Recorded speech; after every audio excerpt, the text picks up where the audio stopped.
ఓం నమో వెంకటేశాయ. త్రిధా భిన్న శక్తిం భరా విధా భిన్న భుక్తిం హరా గోవింద గోవింద. అధ్యాత్మమక్షాదిగడంభరస్త్వం హ్యక్షాదిశక్తేర్నిపుణః ప్రదస్త్వం అహస్కరాదేరపి చాంతరస్త్వం హ్యధ్యక్షరూపేణ గుహాంగతస్త్వం అని నిరంతర హృదంతర నివాసి అయిన శ్రీనివాస పరమాత్ముని భక్తిగా స్తుతి చేసుకుంటూ శ్రీశుకుల వారు ఉపదేశం చేసిన శ్రీమద్భాగవతం యొక్క అధ్యయన కార్యక్రమాన్ని మనం ప్రారంభించుకుందాము. ప్రారంభంలో యథాప్రకారం ప్రార్థనా శ్లోకాలను చదువుకుని మంగళాచరణం చేసుకుందాము. ఓం నమో వెంకటేశాయ. శ్రీ గురు ప్రార్థనా. గురుర్బ్రహ్మా గురుర్విష్ణు గురుర్దేవో మహేశ్వరః. గురుః సాక్షాత్ పరం బ్రహ్మ తస్మై శ్రీ గురవే నమః. శ్రీనివాస ప్రార్థనా. మారుతీడ్యపదాబ్జాయ మారమాతృప్రియాయ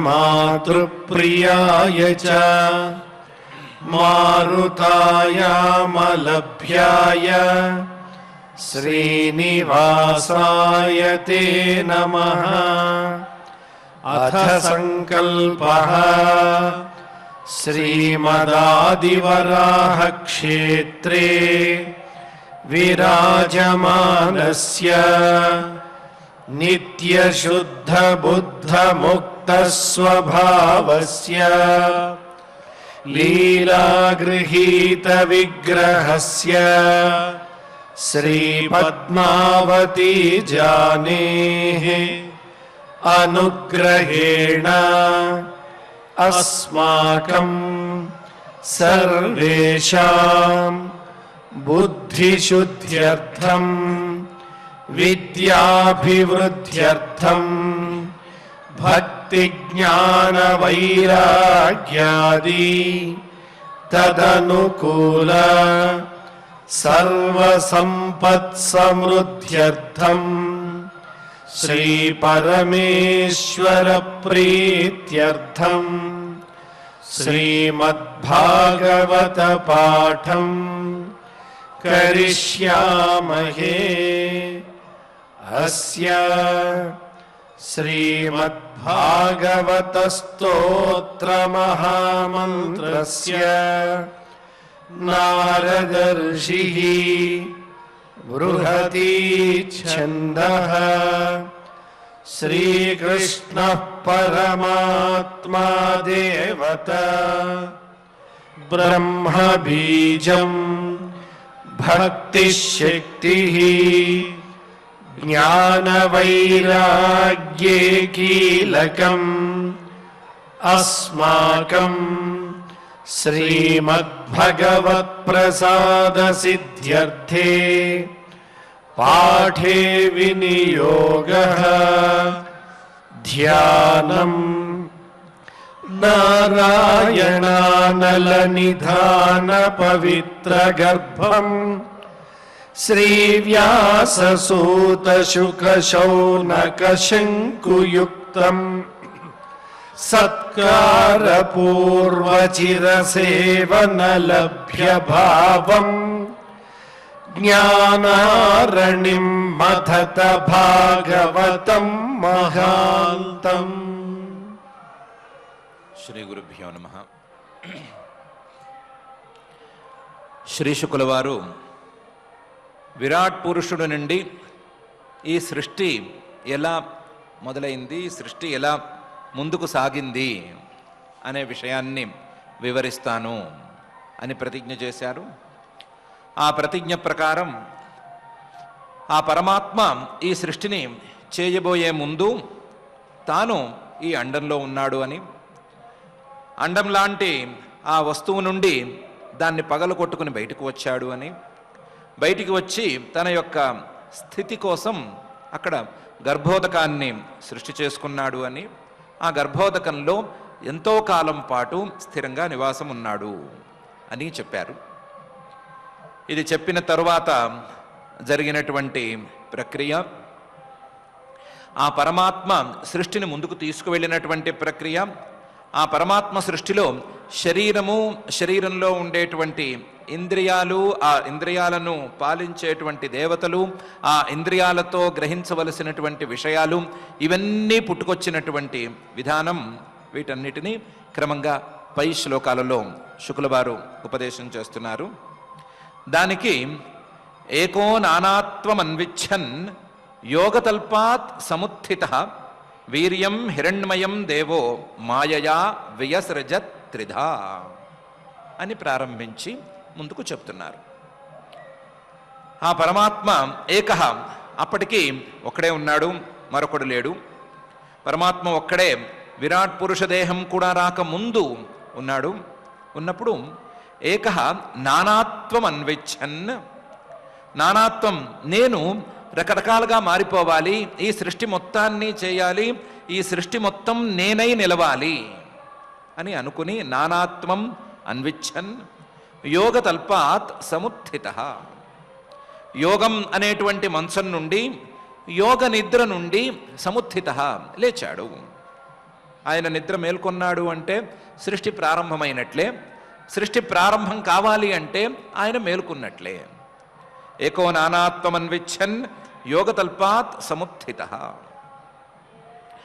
లేచినటువంటి ఆ పరమాత్మ, యోగ నిద్ర నుంచి లేచినటువంటి పరమాత్మ వీర్యం హిరణ్మయం దేవ మాయయా వ్యసృజత్ త్రిధా, మాయను సహాయంగా తీసుకున్నాడు. మాయను సహాయంగా తీసుకుని తన యొక్క సామర్థ్యాన్ని, తన యొక్క బలాన్ని మూడుగా విభజించి ఆ మూడిటి ద్వారా సృష్టి పెరగాలి అని సంకల్పించాడు. తన యొక్క శక్తిని మూడుగా విభజించాడు.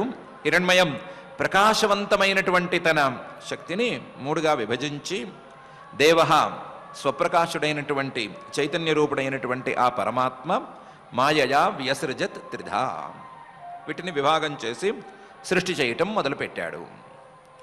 అందులో ఆ మూడు విధానాలు ఏమిటి అని అడిగితే, అధిదైవం అథాధ్యాత్మం అధిభూతమితి ప్రభు యథైకం పౌరుషం వీర్యం త్రిధా అభిద్యత తచ్ఛృణు అని పై శ్లోకంలో చెప్తున్నారు. పరమాత్మ తనను తాను, తన శక్తిని, లేకపోతే తనలో ఉండేటువంటి సామర్థ్యాన్నో మూడుగా విభజించాడని చెప్తున్నాం కదా. ఆ విభాగ ప్రకారం అధిదైవం, దేవతలు అనేటువంటి ఒక విభాగం, అథ అధ్యాత్మం, శరీరము, శరీరంలో ఉండేటువంటి ఇంద్రియాలు, శరీరంలో ఉండేటువంటి అవయవాలు, ధాతువులు, ఇవన్నీ. అలాగే అధిభూతం, ఈ శరీరంలో ఉండేటువంటి జీవుడు చూసేటువంటి భూతాలు, ఆ భూతాలకు సంబంధించినటువంటి భౌతికమైన పదార్థాలు. ఇది అధిదైవం అథాధ్యాత్మం అధిభూతం ఇది త్రేధ, ఇవి మూడు రకాలు. ఈ మూడు రకాల సృష్టిని ఆ పరమాత్మ చేయటం మొదలుపెట్టాడు. ఈ సృష్టిని చేయటానికి కావలసినటువంటి సామర్థ్యం ఆయనకు ఉంది అని ఎన్నోసార్లు అనుకున్నాము. ఆయన ప్రభువు, సమర్థుడు అని చెప్పుకున్నాం కాబట్టి సమర్థుడైన ఆయన ఈ మూడు రకాల సృష్టిని ప్రారంభించాడు. ఒకడే మూడు ఎలా అయ్యాడు, మూడు ఇంత కనిపించేటువంటి పెద్ద ప్రపంచంగా ఎలా మారింది అనే ప్రశ్న వచ్చే మాట అయితే, యథా ఏకం పౌరుషం వీర్యం, ఒకే పురుషుడు యొక్క ఈ శక్తి, మాయాశక్తి, త్రిధా అభిద్యత, మూడు రకాలుగా, మూడు మూళ్ళుగా ఇంకా పెరుగుతూ పెరుగుతూ ఎలా ఉంది అనే విషయాన్ని నేను చెప్తాను. తత్ శృణు, నేను చెప్పేదాన్ని జాగ్రత్తగా విను. కొంచెం కాంప్లికేషన్ అనేది ఉంటే ఉంటుందేమో కానీ జాగ్రత్తగా వింటే అర్థమైపోతుంది అని శ్రీ శుక్లవారు అంటున్నారు. అధిదైవం అథాధ్యాత్మం అధిభూతమితి ప్రభు యథైకం పౌరుషం వీర్యం త్రిధా అభిద్యత తచ్ఛృణు అని. శ్రీ శుక్లవారు ఈ సృష్టి ప్రక్రియను, విరాట్ పురుషుడ దేహం నుంచి సృష్టి ప్రక్రియను, అలాగే విరాట్ పురుషుడు యొక్క స్థూల శరీరోత్పత్తి ప్రక్రియని మొత్తాన్ని కూడా ఐతరేయోపనిషత్తు నుంచి తీసుకున్నారు. ఆ ఐతరేయోపనిషత్తుల్లో చెప్పినటువంటి అంశాలను విడమరిచి కొంచెం వ్యాఖ్యాన రూపంలో చెప్తున్నారు. దానికోసం ఐతరేయోపనిషత్తులో ఉండేటువంటి మొదటి విషయాన్ని ఇక్కడ ప్రతిపాదన చేశారు. తమభ్యతపత్ తస్య అభితప్తస్య ముఖం నిరభిద్యత యథా ఆండం అనేటువంటి విషయం ఉంది. ఆ విషయాన్ని ప్రతిపాదన చేస్తున్నారు. ఆ ప్రతిపాదనను అందులో ఉండేటువంటి వాక్యంలో ఉండేటువంటి విషయాన్ని 2 విభాగాలుగా చేసుకుని చేస్తున్నారు.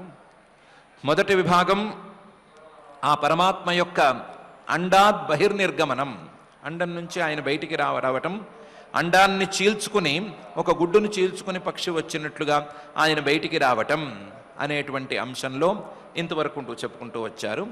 రెండవ అంశాన్ని ప్రారంభించబోతూ, తన వ్యాఖ్యానంలోనే రెండవ అంశాన్ని ప్రారంభించబోతూ ఆ ఉపనిషత్తులో చెప్పినటువంటి ప్రక్రియకు ఉపోద్ఘాతాన్ని ఒకదాన్ని చెప్తున్నారు. ఏమని? అంతఃశరీర ఆకాశాత్ పురుషస్య విచేష్టతః ఓజస్సహో బలం జజ్ఞే తతః ప్రాణో మహానసుః అని. ఆయన ఇప్పటికే ఒక శరీరం లాంటి దాన్ని నిర్మించుకుని ఉన్నాడు కదా. శరీరం లాంటి దాన్ని నిర్మించుకున్నాడు అనటానికి చిహ్నంగా ఆయన ఒక అండం నుంచి బయటకు వచ్చాడు అని చెప్తున్నాం కదా. తన శరీరం లాంటి పదార్థంలో అంతఃశరీరే ఆకాశ, ఒక అవకాశం ఉంది, స్పేస్ ఉంది. ఆ అవకాశంలో ఆయన పురుషస్య విచేష్టతః, ఆయన ఈ సృష్టికి కావలసినటువంటి ప్రక్రియను మొదలు పెట్టాడు. నిజానికి ఆత్మస్వరూపం లేదా పరమాత్మస్వరూపం అనే మాటే తీసుకున్నట్లయితే ఆ ఆత్మస్వరూపం వ్యాపకమైంది కాబట్టి వ్యాపకమైనటువంటి ఆ స్వరూపంలో క్రియ అనేది జరిగేందుకు వీలుండదు. కాబట్టి ఆ వ్యాపకమైనటువంటి రూపం కంటే ఒక చిన్న స్థాయి రూపాన్ని ఆయన తీసుకున్నాడు కాబట్టే ఆయన ఆకాశం కంటే కొంచెం చిన్నవాడయ్యాడు. సహజంగా ఆకాశం కంటే చాలా పెద్దవాడు కావలసినటువంటి ఈయన ఆకాశం కంటే కూడా చిన్నవాడయ్యాడు. చిన్నవాడు అవ్వటం వలన అంతఃశరీరే ఆకాశాత్ పురుషస్య విచేష్టతః, ఈ సృష్టి కోసం తన యొక్క ఈ కల్పిత శరీరంలో ఉండేటువంటి ఆకాశంలో ఆయన క్రియలను ప్రారంభించాడు. క్రియలను ప్రారంభిస్తే ఆ క్రియల నుండి ముందు ఓజః సహః బలం అనేటువంటి 3 రకాల శక్తులు పుట్టుకొచ్చాయి. ఓజస్సహ బలం జజ్ఞే. ఓజః అంటే ఇంద్రియాల యొక్క శక్తి, సహః అంటే మనస్సు యొక్క శక్తి, బలం అంటే శరీరానికి కావలసినటువంటి శక్తి. ఇంద్రియ మనో దేహ శక్తులు అనేటువంటి 3 రకాల శక్తులు మొదలు బయటకు వచ్చాయి. ఓజః సహః బలం జజ్ఞే. ఏ సృష్టి ప్రారంభం అవ్వాలి అన్నా, ఏ శరీరం నిలబడాలి అన్నా, తల్లి గర్భంలోంచి బయటకు వచ్చే శరీరమైనా కావచ్చు, మరొక రకమైన శరీరమే కావచ్చు, గుడ్డులోంచి బయటకు వచ్చే శరీరమైనా కావచ్చు, ఏదైనా కావచ్చు, ఏ శరీరానికైనా ఆ శరీరం ఆయా గర్భాలలో చేరినటువంటి మొదటి క్షణంలో ఆ శరీరానికి ప్రాణ సంసర్గం అనేది కలగాలి. ప్రాణం అనేది ఆ శరీరంతో కలవకపోతే, ప్రాణవాయువు ఆ శరీరంతో కలవకపోతే ఆ శరీరం నిలవటం అనేది జరిగే పని కానే కాదు. అక్కడికక్కడ ఆ శరీరం రాలిపోవలసిందే. కాబట్టి శరీరాన్ని నిలబెట్టుకునేందుకు వీలైనటువంటి ప్రాణవాయువును కూడా ఆ సమయంలోనే ఆ పరమాత్మ సృష్టి చేశాడు. తతః ప్రాణః మహానసుః. అసుహు మానవుల యొక్క అసువు అంటే ఆయుస్సుకు కారణమైనటువంటి గాలిగా భావించేటువంటి ఈ ప్రాణము, అందులోనూ మహాన్ అసుహు, ఆ మహావాయువు ఆ క్షణాన పుట్టుకొచ్చింది. ఈ ప్రాణం ఈ శరీరంలోకి ప్రవేశించబోతున్నటువంటి, కొత్త శరీరాన్ని ధరించబోతున్నటువంటి పరమాత్మకు మొదటి స్నేహితుడి కింద లెక్క. ఆ మొదటి స్నేహితుడిగా ఉండేటువంటి ప్రాణాన్ని పరమాత్మ సృష్టి చేసుకున్నాడు. అందులోనూ ఈ వాయువు, ప్రాణవాయువు మహానసుహు, చాలా పెద్ద వాయువు. ఎందుకంటే పరమాత్మ యొక్క విరాట్ పురుష దేహానికి అందించవలసినటువంటి ప్రాణాన్ని అందించడం వలన మహావాయువు, అలాగే పరమాత్మ యొక్క విరాట్ పురుష దేహంలో భాగమైనటువంటి మనలాంటి ప్రాణుల యొక్క శరీరాలకు అందించవలసిన ప్రాణాన్ని వాయువులను అందించేవాడు కాబట్టి మహానసు. ఇది కాక వాయుర్వై గౌతమ తత్సూత్రం వాయునా వై గౌతమ సూత్రేణ అయంచలోక పరశ్చలోక సర్వాణి చ భూతాని సందృబ్ధానీతి అని చెప్పబడినట్లుగా సూత్రాత్మ అని ఈయన పిలువబడతాడు. కాబట్టి ఈ లోకానికి పై లోకానికి లేదా కింద లోకాలకు పై లోకాలకు సూత్రంగా ఒక దండ గుచ్చటానికి వీలుగా ఉపయోగపడేటువంటి దారంలా ఉపయోగపడతాడు. కాబట్టి ఈయనకి మహాన్ అసుహు అని పేరు ఉంది. హిరణ్యగర్భుడిని కూడా నిలబెట్టే, హిరణ్యగర్భుడిలో ఉండేటువంటి జీవుల యొక్క శరీరాలను నిలబెట్టేటువంటి వాయువు. అందువల్ల ఈయనకు మహానసుహు అనే పేరుంది. ఆ మహానసుహు అనే ఆయన్ని ఈయన సృష్టి చేశాడు. అంతఃశరీర ఆకాశాత్ పురుషస్య విచేష్టతః ఓజస్సహో బలం జజ్ఞే తతః ప్రాణో మహానసుహు అని ఈ శ్లోకంలో శ్రీ శుకుల వారు అంటున్నారు. ఈ ప్రాణం యొక్క ప్రభావం లేదా ఈ ప్రాణం యొక్క అవసరం అంత ఎక్కువగా ఉందా అని అడిగితే దానికి సమాధానం పై శ్లోకంలో ఇలా అంటున్నారు. అనుప్రాణంతి యం ప్రాణాః ప్రాణంతం సర్వజంతుషు అపానంతమపానంతి నరదేవమివానుగాః అని. ప్రాణం అనేది ఈ శరీరంలో ఏ శరీరంలోనైనా సరే అతి ముఖ్యమైనటువంటి పదార్థం. ఈ ప్రాణాన్ని అనుసరించే మొత్తం శరీరం యొక్క స్థితి అనేది ఉంటుంది. ప్రాణాన్ని అనుసరించే శరీరంలో ప్రతి అవయవము పనిచేస్తూ ఉంటుంది. ఆ అవయవం మామూలు భౌతికంగా కనిపించేటువంటి అవయవమైనా కావచ్చు, లేకపోతే ఈ శరీరంలో ప్రధానమైనటువంటి ఇంద్రియమైనా కావచ్చు, ఏదైనా సరే ఇంద్రియమైనా అవయవమైనా సరే ఈ ప్రాణం చెప్పినట్లు నడుచుకోవలసిందే.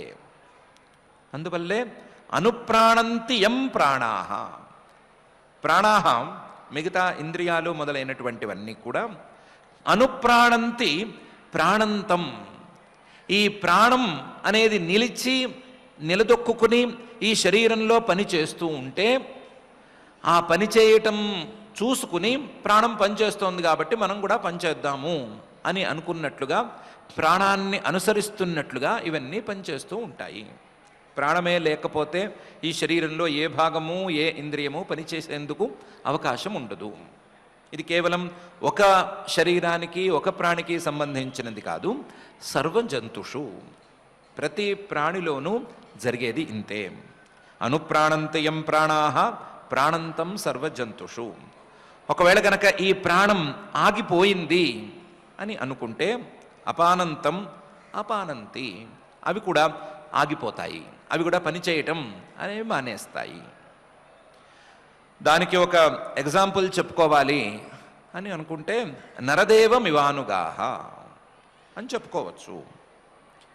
రాజుగారు పరివారంతో సహా బయలుదేరారు. పరివారంతో కలిసే రాజుగారు బయలుదేరతారు. రాజుగారు ఒంటరిగా ఎప్పుడూ బయలుదేరరు. ఒంటరిగా బయలుదేరితే చాలా భయం ఆయనకి. పరివారంతో సహా బయలుదేరుతారు. రాజుగారు ఈ పరివారంతో సహా బయలుదేరినప్పుడు రాజుగారు నడిచినంతసేపు కూడా ఉండే పరివారం కూడా నడుస్తూ ఉంటారు. రాజుగారు అకారణంగానైనా సకారణంగానైనా ఎక్కడైనా ఆగిపోతే మొత్తం పరివారం ఆగిపోతారు. ఈ పరివారంలో ఎవ్వరు రాజుగారి కంటే ఒక్క అడుగు ముందుకైనా వేరు, ఒక్క అడుగు వెనక నుంచోవడానికి కూడా ఇష్టపడరు. ఆయన ఏ అడుగు వేస్తే ఆ అడుగు వేయాలనే అనుకుంటారు. అలాగే ఈ శరీరంలో ఉండేటువంటి ఇంద్రియాలకి లేదా అవయవాలకి వీటన్నిటికీ కూడా ఒక జీవుణ్ణి తప్పిస్తే మిగతా అన్నిటికీ కూడా ఈ ప్రాణం అనేది రాజు లాంటిది. ఈ ప్రాణం పనిచేస్తున్నంతసేపు మిగతావన్నీ పనిచేస్తూ ఉంటాయి. ప్రాణం గనక పనిచేయటం ఆగిపోతే మిగతావన్నీ కూడా ఆగిపోతాయి అని ఈ శ్లోకంలో శ్రీ శుకుల వారు చెప్తున్నారు.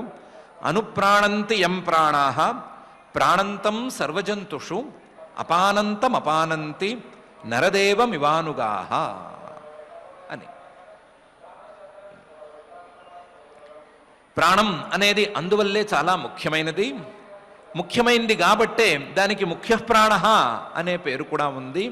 ఆ ముఖ్య ప్రాణాన్ని ముందుగా ఆయన సృష్టి చేసుకున్నాడు తన యొక్క సౌకర్యం కోసం అని ఈ శ్లోకంలో చెప్పి, ఈ ప్రాణ వ్యాపారంతోనే పై సృష్టి అనేది ప్రారంభమవుతుంది.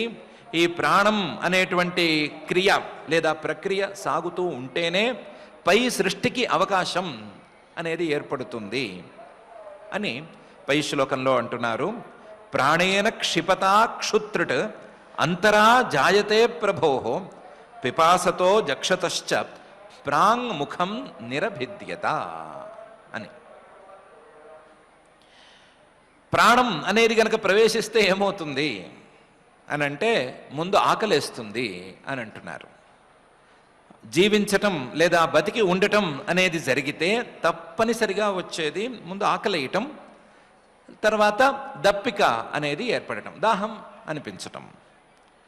ఈ పరమాత్మ ఎప్పుడైతే ప్రాణ వ్యాపారం, ఈ ప్రాణంతో పనిచేయటం అని మొదలుపెట్టాడో, ప్రాణేన క్షిపత, ప్రాణం అనేది ఊగిసలాడటం అనేది మొదలైందో, లోపలికి తీసుకోవటం బయటికి విడిచిపెట్టడం అనే ప్రక్రియ ప్రారంభమైందో, అప్పుడు ఆ ఉదరంలో, పరమాత్మ యొక్క ఉదరంలో ఒక ఆకలి అనేది బయలుదేరింది. అంతరా క్షుత్ త్రుట్, దాంతోపాటు దాహం అనేది కూడా మొదలైంది. ప్రాణేన క్షిపత క్షుత్ త్రుట్ అంతరా జాయతే ప్రభోహో. ప్రాణంతో సంబంధం పెట్టుకున్న వాళ్ళకి ఎవరికైనా సరే ఇది తప్పనిసరి, ఆకలి దప్పికలు తప్పనిసరిగా వస్తాయి. ఈ పరమాత్మకు కూడా ప్రారంభ దశలో ఇలాగే వచ్చినాయి. ఇన్ఫ్యాక్ట్ ఆయనకు ప్రారంభ దశలో అలా ఆకలి దప్పికలు అంటినాయి కాబట్టే ఆ విరాట్ పురుషుడు యొక్క దేహం నుంచి వచ్చినటువంటి మిగతా శరీరాలకు కూడా ఈ ఆకలి దప్పికలు అనేవి అంటుకుంటున్నాయి అనేది ఇక్కడ విషయం. అలాంటి ఆకలి దప్పికలు వచ్చినప్పుడు పిపాసతో జక్షతశ్చ, అప్పుడు వరకు అండంలాగా ఉంది, దానికి ఒక ఆకారం లేదు అనే పరిస్థితి ఉంది కాబట్టి అప్పుడు ప్రాక్ ముఖం నిరభిద్యత, ముందు నోరు అని మనం అడుక్కునే చోట ఒక చిన్న చీలిక అనేది ఏర్పడింది. ప్రాక్ ముఖం నిరభిద్యత, దాన్నే తమభ్యతపత్ తస్యాభితప్తస్య ముఖం నిరభిద్యత యథా ఆండం అని ఐతరేయోపనిషత్తులో చెప్పారు అని అనుకున్నాం. దాని యొక్క రెండవ అంశాన్ని శ్రీశుకుల వారు ఇక్కడ చెప్తున్నారు. ప్రాణేన క్షిపతా క్షుత్రుట్ అంతరా జాయతే ప్రభో పిపాసతో జక్షతశ్చ ప్రాక్ ముఖం నిరభిద్యత అని. ఈ చీలిక ఏర్పడిన వెంటనే ఆ చీలిక ఏదో మామూలు ఒక మట్టి ముద్దకి చీలిక ఏర్పడితే అది రెండుగా విడిపోయినట్టుగా ఏమీ ఏర్పడలేదు. ఒక అందమైన ఆకారంలో అది ఏర్పడింది. ఆ ఆకారంలో ఏర్పడిన చీలికల్లో క్రమంగా కొన్ని పుట్టుకొచ్చాయి. ఏం పుట్టుకొచ్చాయి? ముఖతస్థాలు నిర్భిన్నం జిహ్వా తత్రోపజాయతే తతో నానా రసోజజ్ఞే జిహ్వయా యోధిగమ్యతే అని. ముందు చీలిక ఏర్పడింది ముఖంలో, నోరు అనేటువంటి ఈ రంధ్రం ఏర్పడింది. ఆ నోరులో రంధ్రంలో మళ్ళీ అంగడి, పైభాగం, కింద భాగం అనేటువంటివన్నీ కూడా విడివిడిగా ఏర్పడ్డాయి. తాలు నిర్భిన్నం, ఇదైన తర్వాత ఆ తాలు పైది కిందది అనేది ఏర్పడిన తర్వాత మధ్యలో నాలుక అనేది పుట్టుకొచ్చింది. జిహ్వా తత్ర ఉపజాయతే. ఈ నాలుక పుట్టుకొచ్చిన తర్వాత ఈ నాలుకలో రసనేంద్రియం అనేటువంటి ఇంద్రియం పుట్టుకొచ్చింది. ముందు ఆశ్రయం ఉండాలి, ఆశ్రయం ఉంటే అందులో ఇంద్రియం పుట్టుకురావడానికి అవకాశం ఉంటుంది. కాబట్టి ముందు నాలుక, ఆ నాలుకలో రసనేంద్రియం అనేటువంటి ఇంద్రియం అనే రెండు ఇవి పుట్టుకొచ్చాయి. ముఖతః తాలు నిర్భిన్నం జిహ్వా తత్ర ఉపజాయతే తతో నానా రసోజజ్ఞే జిహ్వయా యహ అధిగమ్యతే. ఆ తర్వాత ఈ నాలుక మీద ఇంద్రియము పుట్టుకొచ్చిన తర్వాత వీటికి ఏదో ఒక విషయం కావాలి కదా, వీటి ద్వారా తెలుసుకోవలసిన వస్తువు అనేది ఒకటి ఉండాలి కదా. అందుకని రస లేదా రుచి అనేటువంటి వస్తువును సృష్టి చేసుకున్నాడు, లేదా రుచి అనేటువంటి వస్తువు సృష్టి చేయబడింది, దాని సృష్టి జరిగింది. రసో నానావిధో జజ్ఞే తతో నానారసో జజ్ఞే జిహ్వయా యహ అధిగమ్యతే. ఆ రసనేంద్రియంతో మనం తెలుసుకునేటువంటి రకరకాల రసాలు మధుర, ఆమ్ల, లవణ, కటు, కషాయ, తిక్తాలు అని 6 రకాల రుచులు మనకు తెలుసు కదా. ఆ షడ్ రసాలు అప్పుడు పుట్టుకొచ్చాయి. ముఖతస్తాలు నిర్భిన్నం జిహ్వా తత్ర ఉపజాయతే తతో నానారసో జజ్ఞే జిహ్వయా యహ అధిగమ్యతే అని ఈ శ్లోకంలో శ్రీ శుకుల వారు అంటున్నారు. ముందు ఒక స్థానం అంటే అవయవం అనేది ఏర్పడింది. ఆ అవయవంలో ఇంద్రియం అనేది పుట్టుకొచ్చింది. ఆ ఇంద్రియానికి విషయం అనేది తర్వాత పుట్టుకొచ్చింది. ముందు స్థానం, ఇంద్రియం, తర్వాత విషయం. ఈ మూడిటికి సంబంధాన్ని ఏర్పరచటానికి, ఈ మూడిటి యొక్క సంబంధాన్ని దృఢపరచటానికి కావలసినటువంటి దేవత కూడా ఈ సందర్భంలోనే పుట్టుకొచ్చింది అనే విషయాన్ని పై శ్లోకం నుంచి ఎలాగో శ్రీ శుకుల వారే చెప్పబోతున్నారు. కాబట్టి ఇక్కడ కూడా అలాంటి దేవత ఎవరు అని శ్రీ శుకుల వారు చెప్పకపోయినా మనం చూసుకుంటే వరుణుడు ఈ దేవత. ఎందుకంటే రసనేంద్రియం జలానికి సంబంధించిన ఇంద్రియం, జలానికి అధిదేవత వరుణుడు. కాబట్టి వరుణుడు ఈ ఇంద్రియానికి అధిదేవత. ఆయన యొక్క అధీనంలో ఈ ఇంద్రియం పనిచేస్తుంది. ఆయన అనుగ్రహం ఉంటేనే ఇంద్రియం సవ్యంగా పనిచేస్తుంది. లేకపోతే బెల్లంగడ్డ నోట్లో పెట్టుకున్నా చేదుగానే అనిపించడానికి అవకాశం ఎక్కువ ఉంటుంది అనేది వేరే విషయం.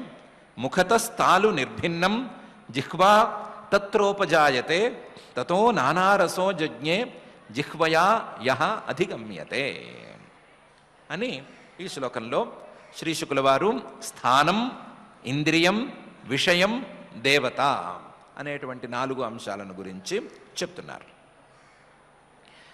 ముఖం అనగానే కేవలం నాలుక, దాంతో రుచి చూసుకోవటం మాత్రమే కాదు కదా, దీంతో ఇంకో పని కూడా చేయాలి కదా. ఆ పనికి తగ్గట్లుగా వివక్షోర్ముఖతో భూమ్నః వహ్నిర్వ్యాగ్ వాగ్ వ్యాహృతం తయోః జలే వై తస్య సుచిరం నిరోధ సమజాయత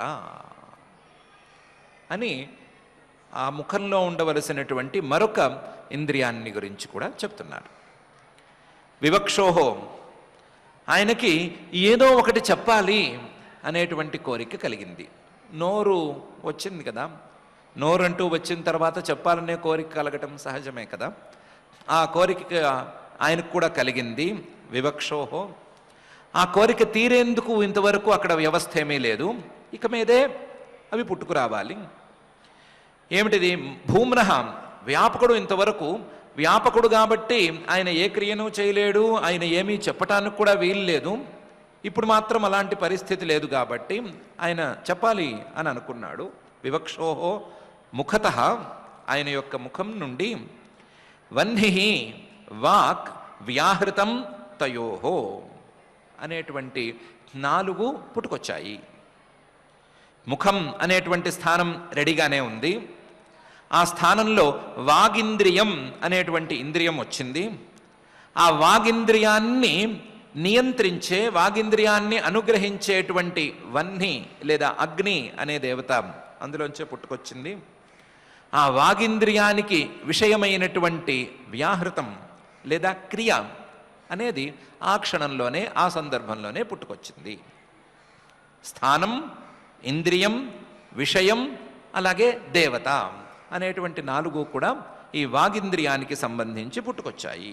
వివక్షోహో ముఖతో భూమ్నః వహ్నిర్వాగ్ వ్యాహృతం తయోహో. ఎందుకు ఈ క్షణాన ఆయనకి ఈ వివక్ష కలిగింది? వివక్ష అంటే తెలుగులో వాడే వివక్ష కాదు, చెప్పాలి అనేటువంటి కోరిక, ఏదో మాట్లాడాలి అనేటువంటి కోరిక ఎందుకు కలిగింది అంటే కాస్తంత స్వారస్యంగా శ్రీ శుకుల వారు అంటున్నారు, జలేవై తస్య సుచిరం నిరోధ సమజాయత అని. ఈ పరమాత్మ తాను సృష్టించుకున్నటువంటి ఈ ఉమ్మ నీటిలో చాలా రోజుల పాటు ఉండిపోయాడు కదా. ఆ చాలా రోజుల పాటు అక్కడ ఉండటంతో మాట్లాడడానికి అవకాశం లభించలేదు. గర్భస్థ శిశువులాగా ఉండిపోయాడు. ఆ గర్భస్థ శిశువుకి నోరున్నా మాట్లాడడానికి వీలుండదు. నోరు అది ఇంకా ఏర్పడుతూ ఉంటాయి. మాట్లాడడం అనేది అక్కడ జరగలేదు కాబట్టి ఇప్పుడు మాట్లాడడం అనేది కావాలి అనే కోరిక కలిగింది. కోరిక కలిగేసరికి దానికి తగ్గట్లుగా ఇంద్రియాలు మొదలైనవన్నీ పుట్టుకొచ్చాయి అని. దాన్నే ఐతరేయోపనిషత్తులో అయితే ముఖాత్ వాక్ వాచః అగ్ని వాచః అగ్ని సమజాయత అనే వాక్యంలో చెప్పారు. ముఖం నుండి వాగింద్రియం, ఆ వాగింద్రియానికి అభిమాని దేవత అయినటువంటి అగ్ని, ఇవన్నీ పుట్టుకొచ్చినాయి అని చెప్పారు. దాన్నే ఇక్కడ శ్లోక రూపంలో శ్రీశుకుల వారు అంటున్నారు. ముఖతః వివక్షోర్ముఖతో భూమ్నో వహ్నిర్వాగ్ వ్యాహృతం తయోః జలే వై తస్య శుచిరం నిరోధ సమజాయత అనేటువంటి శ్లోకంలో. ఇదైన తర్వాత ఆ ముఖానికి పక్కనే ఉండేటువంటి ముక్కుపుటాలు అవన్నీ ఎలా పుట్టుకొచ్చాయి అని చెప్తున్నారు. నాసికే నిరభిద్యేతాం దోధూయతి నభస్వతి తత్ర వాయుర్గంధవః ఘ్రాణో నసి జిఘృక్షతః అని. ఈ ముఖంలో ఉండేటువంటి 2 ఇంద్రియాలు పుట్టిన తర్వాత, ఆ ప్రక్రియ అంతా జరిగిపోయిన తర్వాత ఆయనకు 2 ఏకకాలంలో జరిగినాయి. ఒకటి వాసన చూడాలి అనేటువంటి కోరిక కలిగింది. మరొకటి ఈయనలో ఉండేటువంటి ప్రాణం, పైకి కిందకి ఎగుస్తూ ఉన్నటువంటి ప్రాణం ఎక్కువగా తిరగటం అనేది కూడా జరిగింది. ఏకకాలంలో ఈ ప్రాణము పనిచేసింది, మనస్సు కూడా ఏదో ఒక వాసన చూడాలి అనిపించే వైపుగా మళ్ళింది. మనకు మళ్ళినట్టుగా మళ్ళింది అని చెప్పుకోవచ్చు. అప్పుడు దానికి తగ్గట్లుగా నాసికే నిరభిద్యేత, ఆ విరాట్ పురుషుడికి 2 ముక్కుపుటాలు పుట్టుకొచ్చాయి. ముక్కుపుటాలు అనేటువంటి స్థానం పుట్టుకురాగానే దోధూయతి నభస్వతి, లోపల ఉండేటువంటి వాయువు బాగా ఇటు అటు ఊగుతూ ఉంటే, బాగా గాలిని బాగా ప్రెషర్ పెట్టి ఒక చోట పెడితే చిల్లులు పడ్డట్టుగా ఈ ముఖానికి కూడా 2 చిల్లులు పడ్డాయి. దోధూయతి నభస్వతి. ఆ 2 చిల్లుల్లో వాయు గంధవః. ముందు వాయువు ప్రాణరూపంలో ఇది నాకు బయటికి వెళ్ళటానికి లోపలికి రావటానికి వీలైన ప్రదేశం అని నిర్ణయించుకుని వాయువు కూర్చున్నాడు. ఆ వాయువు గంధవహుడు అనే పేరుతో ప్రసిద్ధంగా ఉన్నాడు కాబట్టి వాయువుకు గంధాన్ని మోసుకెళ్ళేవాడు, వాసనను ఒక చోటు నుంచి మరొక చోటుకి మోసుకెళ్ళేవాడు అనే పేరు సహజంగానే ఉంది. కాబట్టి దానికి తగ్గట్లుగా గంధాన్ని తీసుకునే, వాసనను పీల్చేటువంటి ఘ్రాణేంద్రియం అనేది అక్కడ ఏర్పడింది. ముక్కుపుటాలు అనేటువంటి స్థానంలో ఒకవైపు ప్రాణం కుదురుకుంది, మరొక వైపు ఘ్రాణేంద్రియం అనేటువంటి ఇంద్రియం కూడా ఏర్పడింది. ఘ్రాణేంద్రియం అనేది ఏర్పడిన తరువాత నసి జిఘృక్షతః, ఆ ఘ్రాణేంద్రియం ద్వారా తెలుసుకోవలసినటువంటి వాసన, మంచి వాసన చెడ్డ వాసన, సురభి అసురభి అనేటువంటి 2 రకాల వాసనలు పుట్టుకొచ్చాయి.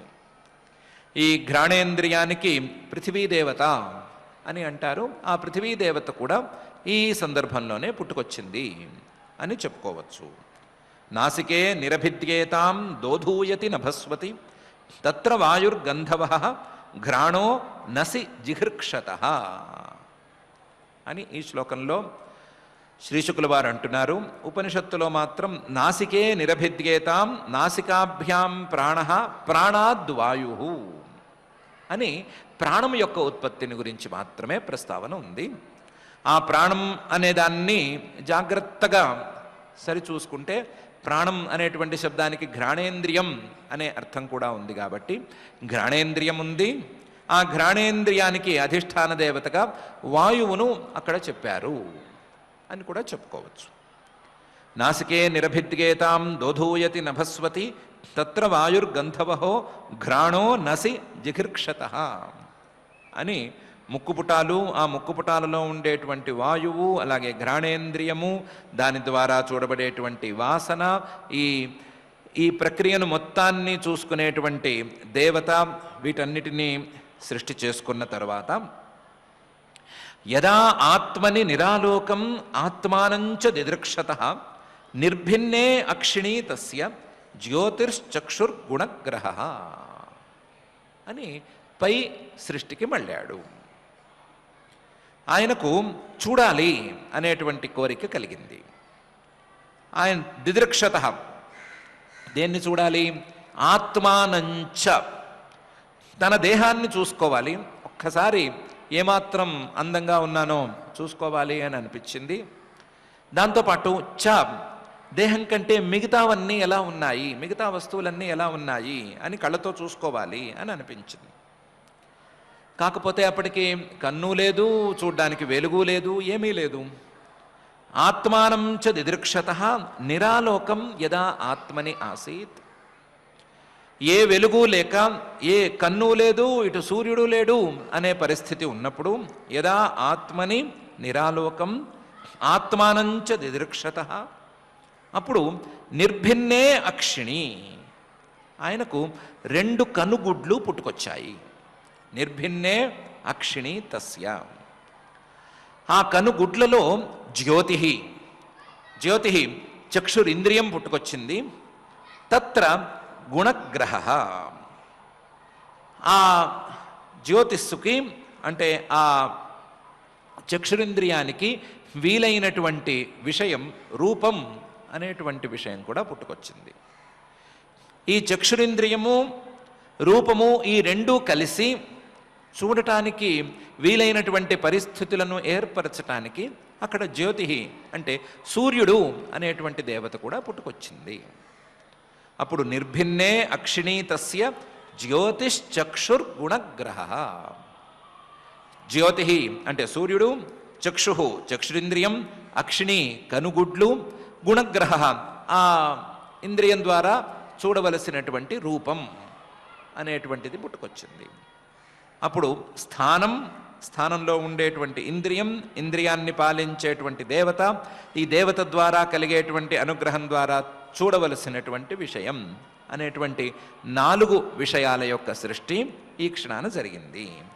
యదాత్మని నిరాలోకం ఆత్మానంచ దిదృక్షత నిర్భిన్నే అక్షిణీ తస్య జ్యోతిశ్చక్షుర్గుణగ్రహ అని జరిగింది అని శ్రీశుకుల వారు అంటున్నారు. దీన్నే ఉపనిషత్తులో అయితే అక్షిణీ నిరభిద్యేతాం అక్షిభ్యాం చక్షు చక్షుష ఆదిత్య అనే వాక్యంలో చెప్పారు. ఆ చెప్పిన విషయాన్నే శ్రీశుకుల వారు యథాతథంగా దించారు. ఆ తరువాత బోధ్యమానస్య ఋషిభి ఆత్మనస్తజ్జిఘృక్షత కర్ణౌ చ నిరభిద్యేతాం దిశ శ్రోత్రం గుణగ్రహ అనే సృష్టి ప్రకారం జరిగింది అని శ్రీశుకుల వారు అంటున్నారు. బోధ్యమానస్య ఋషిభి ఆత్మనః తజ్జిఘృక్షత, ఆయనకి వినాలి అనేటువంటి కోరిక కలిగింది. ఆ వినాలి అనేటువంటి కోరికకు తగ్గట్లుగా ఏది వినాలి అనేటువంటి సందేహం కూడా వచ్చినప్పుడు ఋషిభి వేదాలు ఆత్మనః నా యొక్క తత్వాన్ని చెప్తున్నాయి కదా, వాటిని నేను కూడా ఒకసారి వినాలి అనేటువంటి కోరిక ఆయనకు కలిగింది. బోధ్యమానస్య ఋషిభి ఆత్మనః తజ్జిఘృక్షత, దాన్ని వినాలి అని కోరిక కలిగేసరికి కర్ణౌచ నిరభిద్యేతాం, చెవులలో మనకు కనిపించేటువంటి 2 చిల్లులు ఏర్పడినాయి. చెవి ప్రాంతంలో 2 చిల్లులు ఉన్నాయి, చిల్లులు వచ్చినాయి. కర్ణౌచ నిరభిద్యేతాం, ఆ కర్ణాల్లో శ్రోత్రేంద్రియం అనేటువంటి ఇంద్రియం, ఆ ఇంద్రియానికి అధిష్టాన దేవతలుగా ఉండేటువంటి దిశ అనే దేవతలు, ఈ అధిష్టాన దేవతలతో కూడినటువంటి శ్రోత్రేంద్రియం ద్వారా తెలుసుకోవలసినటువంటి గుణగ్రహ శబ్దం అనేవి వరుసగా పుట్టుకొచ్చినాయి. చెవి చిల్లులు స్థానం, ఆ చిల్లుల్లో ఉండేటువంటిది శ్రోత్రేంద్రియం, ఆ శ్రోత్రేంద్రియాన్ని అనుగ్రహించే దేవతలు దిశ అనే పేరుండే దేవతలు, వీళ్ళ అనుగ్రహం ద్వారా కలిగేటువంటి జ్ఞానం శబ్ద జ్ఞానం అనేటువంటివన్నీ వరుసగా పుట్టుకొచ్చాయి అని బోధ్యమానస్య ఋషిభి ఆత్మనస్తజ్జిఘృక్షత కర్ణౌచ నిరభిద్యేతాం దిశ శ్రోత్రం గుణగ్రహ అనే శ్లోకంలో శ్రీ శుకుల వారు చెప్తున్నారు. ఉపనిషత్తులో కూడా కర్ణౌ నిరభిద్యేతాం కర్ణాభ్యాం శ్రోత్రం శ్రోత్రాత్ దిశ అని స్పష్టంగా ఉంది. అక్కడ విషయం గురించిన ప్రస్తావన లేదు. ఆ తరువాత ఆయనకు వస్తునో మృదు కాఠిన్య లఘు గుర్వోష్ణ శీతతాం జిఘృక్షతస్త్వం నిర్భిన్న తస్యాం రోమ మహీరుహా తత్ర చాంతర్బహిర్వాత త్వచా లబ్ధగుణో వృత అనేటువంటి కోరిక. ఆ కోరికకు తగ్గట్టు సృష్టి ఈ రెండూ జరిగినాయి అని శ్రీ శుకుల వారు అంటున్నారు. ఉపనిషత్తులో చెప్పినటువంటి త్వక్ నిరభిద్యత త్వచో లోమాని లోమభ్య ఓషధి వనస్పతయ అనేటువంటి వాక్యాన్ని శ్రీ శుకుల వారు చక్కగా వ్యాఖ్యానం చేసి ఆ వాక్యం యొక్క అసలు తాత్పర్యం ఏమిటి అనే విషయాన్ని ఇక్కడ నిరూపించి చూపిస్తున్నారు. ఆయనకు రకరకాల స్పర్శలను అనుభవించాలి అనేటువంటి కోరిక కలిగింది పరమాత్మకు. అప్పుడు వస్తునో మృదు కాఠిన్య లఘు గుర్వోష్ణ శీతతాం జిఘృక్షత. రకరకాల స్పర్శలు ఎలా ఉండొచ్చు అంటే కొన్ని వస్తువుల తాలూకు స్పర్శ అతి కఠినంగా ఉండొచ్చు, కొన్ని వస్తువుల తాలూకు స్పర్శ మృదువుగా ఉండొచ్చు. మృదు కాఠిన్యం ఈ రెండు. అలాగే వస్తువుల తాలూకు తేలికతనం అనేది కూడా తెలియాలి. వస్తువుల తాలూకు బలం లేదా బరువు అనేది కూడా తెలియాలి. లఘు గురు ఈ రెండు భావాలు తెలియాలి. అలాగే వస్తువుల తాలూకు కొన్ని వస్తువుల తాలూకు అయినా సరే ఆ ఉష్ణ మనం భరించగలిగినటువంటి వేడి వెచ్చదనం అనేది తెలియాలి. అలాగే శీతత మనం భరించగలిగినటువంటి ఆ చల్లదనం అనేది తెలియాలి అనే కోరిక పరమాత్మకు కలిగింది. మృదు కాఠిన్య లఘు గురు ఆ ఉష్ణ శీతతాం జిఘృక్షత ఇది తెలుసుకోవాలి అనే కోరిక కలిగినప్పుడు త్వక్ నిర్భిన్న, త్వక్ అనేటువంటి స్థానం పుట్టుకొచ్చింది. చర్మం అని మనం పిలుస్తాము, చర్మం అని పిలుస్తాం కదా, ఆ చర్మం అనేది పుట్టుకొచ్చింది. ఈ చర్మం అనేది రెండు రకాల ఇంద్రియాలకు స్థానం. త్వక్ నిర్భిన్న. తస్యాం ఆ త్వక్కులో రెండు రకాల ఇంద్రియాలలో ఒక మొదటి ఇంద్రియం రోమం అనేటువంటి ఇంద్రియం పుట్టుకొచ్చింది. రోమం అనే ఇంద్రియం పుట్టుకొచ్చింది. ఆ రోమానికి అధిదేవతల కింద మహీరుహాహ వృక్షాలు పుట్టుకొచ్చినాయి. వృక్షాలను అభిమానించే లేదా వృక్షాలే శరీరంగా కలిగినటువంటి దేవతలు ఈ రోమాలకు, మానవ శరీరం మీద ఉండేటువంటి రోమాలకు కూడా అధిదేవతలు. ఆ అధిదేవతలు పుట్టుకొచ్చాయి. జిఘృక్షతస్త్వక్ నిర్భిన్న తస్యాం రోమ మహీరుహాహ.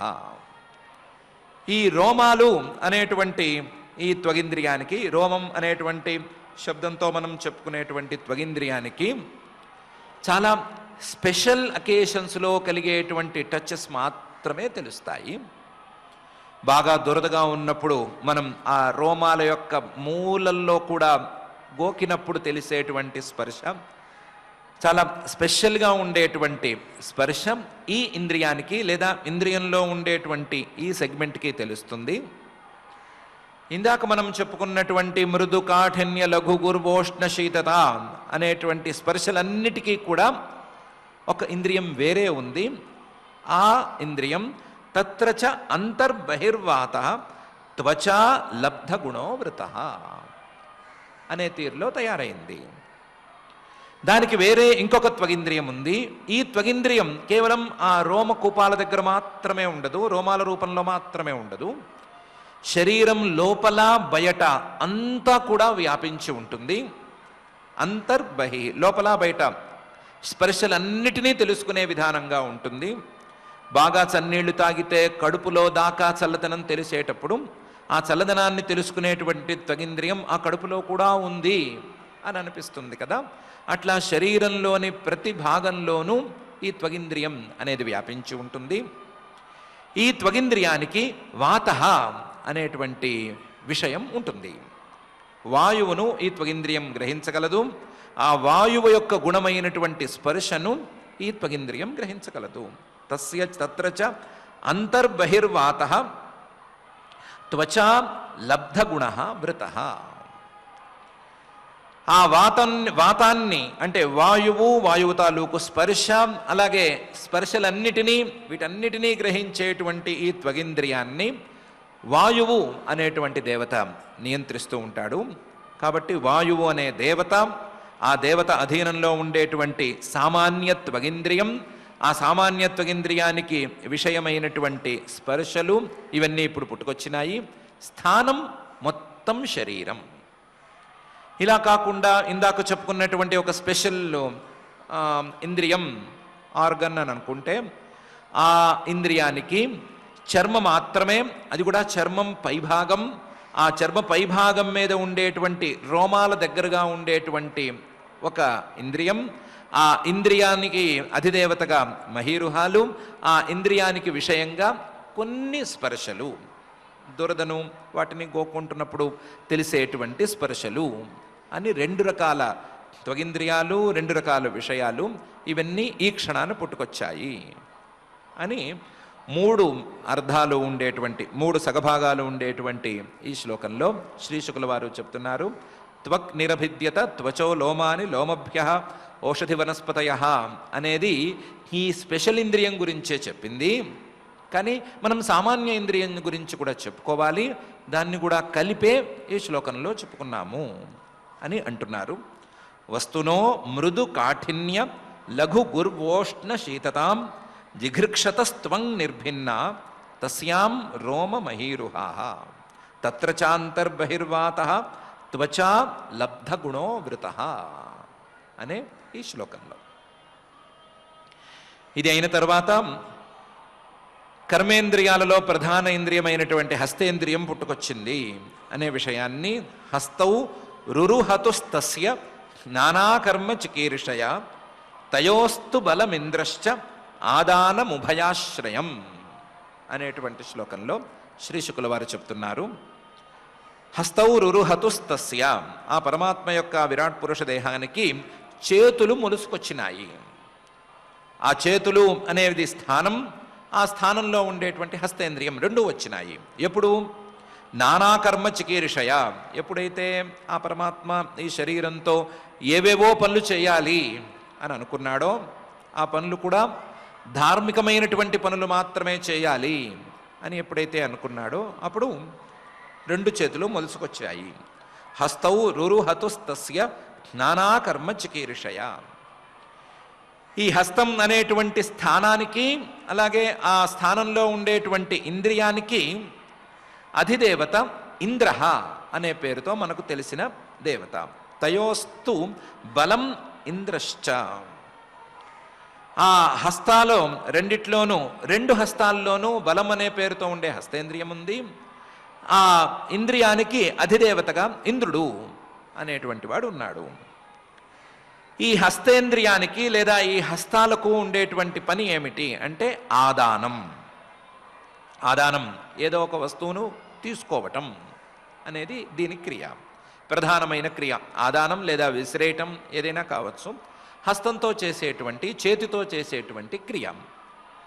ఈ చేతితో చేసేటువంటి క్రియ కేవలం మనకు కంటికి కనిపించేటువంటి చేతికి మాత్రమే పరిమితం కాదు. ఇది స్థానం మాత్రమే. ఈ స్థానంలో ఉండేటువంటి ఇంద్రియానికి కూడా అక్కడ పనుంది. కేవలం ఈ 2టికి మాత్రమే పరిమితం కూడా కాదు, ఆ ఇంద్రియాన్ని, హస్తాన్ని నియంత్రించేటువంటి ఇంద్రుడికి కూడా అక్కడ పని ఉంది అని ఆదానం ఉభయాశ్రయం అనే మాటలో శ్రీ శుకుల వారు చెప్తున్నారు. ఉభయాశ్రయం, ఇటు ఇంద్రియము ఉండాలి, ఇంద్రియంతో పాటు ఇంద్రియాన్ని అనుగ్రహించేటువంటి దేవత కూడా ఉండాలి. ఉన్నప్పుడే పని జరుగుతుంది. లేకపోతే అన్నీ బాగున్నప్పుడు కూడా పనులు చేయనటువంటి చేతుల్ని చూస్తూనే ఉన్నాం కదా అని శ్రీ శుకుల వారు అంటున్నారు. హస్తౌ రురుహతుస్తస్య నానా కర్మ చికీర్షయ తయోస్తు బలమింద్రశ్చ ఆదానం ఉభయాశ్రయం అనేటువంటి ఈ శ్లోకంలో. దీని గురించిన ప్రస్తావన ఐతరేయోపనిషత్తులో లేదు, కానీ అన్ని ఇంద్రియాలను ఇదే పద్ధతిలో సృష్టి చేసినట్లుగా చెప్పుకోవాలి అనే అభిప్రాయాన్ని శ్రీ శుకుల వారు చెప్తున్నారు. వేరే మిగతా గ్రంథాల్లోనూ మిగతా ఉపదేశాల్లోనూ ఉండేటువంటి తాత్పర్యాన్ని తీసుకొచ్చి ఇక్కడ ఉంచుతున్నారు. తరువాత పాదేంద్రియం పుట్టుకొచ్చింది అనే విషయాన్ని గతిం జిగీషతః పాదౌ రురుహాతే అభికామికాం పద్భ్యాం యజ్ఞస్వయం హవ్యం కర్మభిః క్రియతే నృభిః అనే శ్లోకంలో చెప్తున్నారు. గతిం జిగీషతః, ఇక మీద ఈ శరీరంతో మనం నడవాలి, నడక అనేది జరగాలి అనే కోరిక కలిగినప్పుడు పాదౌ రురుహాతే, 2 పాదాలు మొలుచుకొచ్చినాయి. ఆ పాదాలలో పాదేంద్రియం అనేటువంటి ఇంద్రియం కూడా వచ్చింది. ఆ ఇంద్రియం వచ్చిన తరువాత అభికామికాం, ఎక్కడికి వెళ్ళదలుచుకుంటే అక్కడికి వెళ్ళాలి అనేటువంటి కోరిక తీరింది. ఎక్కడికి ఆయన వెళ్ళదలుచుకున్నాడు అంటే పైభాగంలో ఆయన చెప్తున్నారు, పద్భ్యాం యజ్ఞ స్వయం నిరభిద్యత. యజ్ఞరూపుడైనటువంటి ఆ శ్రీమన్ మహావిష్ణువే ఈ పాదేంద్రియానికి అధిదేవతగా వచ్చేశాడు, తానే వచ్చేసినందువలన ఈ అభికామిక, ఈ పాదాలతో జరిగేటువంటి క్రియ ఈ యజ్ఞ స్వరూపానికి వీలుగా ఉండాలి అని నిర్ణయించాడు. పాదాలతో ఎక్కడ పడితే అక్కడికి వెళ్ళకూడదు, ఎక్కడ పడితే అక్కడికి వెళ్ళి పాదాలను వేస్ట్ చేసుకోకూడదు. హవ్యం కర్మభిః క్రియతే నృభిః. యజ్ఞం కోసం యజ్ఞస్వరూపుడైనటువంటి శ్రీమన్ మహావిష్ణువును ఆరాధించుకోవటం కోసం ఎక్కడికి వెళ్ళాలో, ఎక్కడికి వెళితే ఆ యజ్ఞము యజ్ఞ సంభారాలు ఇవన్నీ దొరుకుతాయో, ఇవన్నీ సమకూరుతాయో అక్కడికి వెళ్ళటం అనేటువంటి కోరికను తీర్చుకోవటం కోసమైతే ఈ పాదాలను ఆయన సృష్టి చేశాడు. దానికోసం వాడుకుంటే మంచిది, అలా కాకుండా వేరే దానికోసం వాడుకుంటే పాదాలు వేస్ట్ అయిపోయినట్లు అనే భావాన్ని వ్యక్తం చేస్తూ మొదటి శరీరంలో ఉండేటువంటి విరాట్ పురుషుడు యొక్క శరీరంలో ఉండేటువంటి ఆ పరమాత్మ గతిం జిగీషతః పాదౌ రురుహాతే అభికామికాం పద్భ్యాం యజ్ఞ స్వయం హవ్యం కర్మభిః క్రియతే నృభిః అనే తీరులో సృష్టి చేసుకున్నాడు. మంచి పనులు చేయటం కోసం నడవాలి అనేటువంటి కోరిక పుట్టినప్పుడు ఆ కోరికను తీర్చుకోవటం కోసం పాదాలు మొలిచేట్టు చేసుకున్నాడు. ఆ మొలిచిన పాదాలలో పాదేంద్రియాన్ని సృష్టి చేశాడు. ఆ పాదేంద్రియానికి అధిదేవతగా తనను తాను నియమించుకుని ఆ పాదంతో వెళ్ళేటువంటి క్రియలు యజ్ఞక్రియలుగా ఉండాలి అనే విషయాన్ని నిర్ధారించుకున్నాడు అని ఈ శ్లోకంలో శ్రీ శుకుల వారు గతిం జిగీషతః పాదౌ రురుహాతే భికామికాం పద్భ్యాం యజ్ఞ స్వయం హవ్యం కర్మభిః క్రియతే నృభిః అని చెప్తున్నారు. ఆ తర్వాత ఈ సృష్టి యొక్క మరింత ముందుకు జరగటం అనేటువంటి ప్రక్రియ కోసం నిరభిద్యత శిష్ణో వై ప్రజానందామృతార్థినః ఉపస్థ ఆసీత్ కామానాం ప్రియం తదుభయాశ్రయం అనే తీరులో సృష్టి చేసుకున్నాడు అని అంటున్నారు. ఇదైన తర్వాత ప్రజ అంటే సంతానం కలగాలి. ఆ సంతానం కలగటం ద్వారా కలిగేటువంటి ఆనందం, స్వర్గంలో కూడా లభించనంత ఆనందం, అమృతం లాంటి ఆనందం దొరకాలి అనే కోరిక పరమాత్మకు కలిగినప్పుడు ప్రజానందామృతార్థినః ఆయనకు నిరభిద్యత శిష్ణోవై పురుషాంగం అనేది ఏర్పడింది. ఆ పురుషాంగంలో ఉండవలసినటువంటి ఇంద్రియం ఉపస్థ అనేటువంటి ఇంద్రియం ఆసీత్ కామానాం ప్రియం. ఆ ఇంద్రియానికి తగ్గట్టు విషయము అప్పటికి పుట్టుకొచ్చింది. ఆ ఇంద్రియ విషయాలను అనుగ్రహించేటువంటి ప్రజాపతి అనేటువంటి దేవత కూడా పుట్టుకొచ్చాడు. ఆ ప్రజాపతి అనే దేవత ద్వారా తదుభయాశ్రయం, ఆ ఇంద్రియంతోనూ దేవతతోనూ క్రియతోనూ జరగవలసినటువంటి సంతానోత్పత్తి అనేటువంటి ప్రక్రియ జరిగిపోయింది అని ఈ శ్లోకంలో శ్రీ శుకుల వారు అంటున్నారు. నిరభిద్యత శిష్ణోవై ప్రజానందామృతార్థిన ఉపస్థ ఆసీత్ కామానాం ప్రియం తదుభయాశ్రయం అని. ఇదైన తర్వాత ఈ పరమాత్మ యొక్క విరాట్ పురుష దేహంలోకి ఎన్నెన్నో పదార్థాలు చేరినాయి. కావలసినవి కొన్ని అయితే అక్కర్లేనివి కొన్ని చేరినాయి. భవిష్యత్తులో కూడా ఇంకా చేరబోతున్నాయి. ఆ చేరే వాటిల్లో కావలసిన వాటిని ఉంచుకుని, కావలసిన వాటి ద్వారా అందుకోవలసిన శక్తిని అందుకుని, అక్కర్లేని పదార్థాలను విసర్జించేసేయాలి. ఆ విసర్జించటానికి ఇక్కడ దారి ఏముంది అనేటువంటి ఆలోచన పరమాత్మలో కలిగింది. అప్పుడు ఉత్సిశృక్షోర్ధాతుమలం నిరభిద్యత వై గుదం తతః పాయుః తతో మిత్రః ఉత్సర్గః ఉభయాశ్రయః అని తర్వాత ప్రక్రియ జరిగింది అని శ్రీ శుకుల వారు అంటున్నారు. ఉత్సుశీర్షోర్ధాతుమలం, తాను తీసుకోవలసినటువంటి అన్నాహారాదుల్లో ఉండేటువంటి ధాతువులు, వ్యర్థంగా వచ్చేటువంటి ధాతువులు, శరీరానికి మలినంగా మారేటువంటి ధాతువులు, ఆ ధాతువులను విసర్జించాలి అనే కోరికతో ఉన్నప్పుడు ఉత్సిశృక్షోహో ధాతుమలం నిరభిద్యత వైగుదం, ఆ ధాతుమలాన్ని విసర్జించేటువంటి గుదం అనేటువంటి ప్రాంతం, శరీర భాగం అనేది ఏర్పడింది. ఆ శరీర భాగంలో ఉండవలసిన తతః పాయుః, పాయువింద్రియం అనేటువంటి ఇంద్రియం కూడా పుట్టింది. పాయువు అనే ఇంద్రియం పుట్టింది. ఆ పాయువు అనేటువంటి ఇంద్రియాన్ని అనుగ్రహించేటువంటి మిత్రః అనే సూర్యుడు అనే దేవత పుట్టుకొచ్చాడు.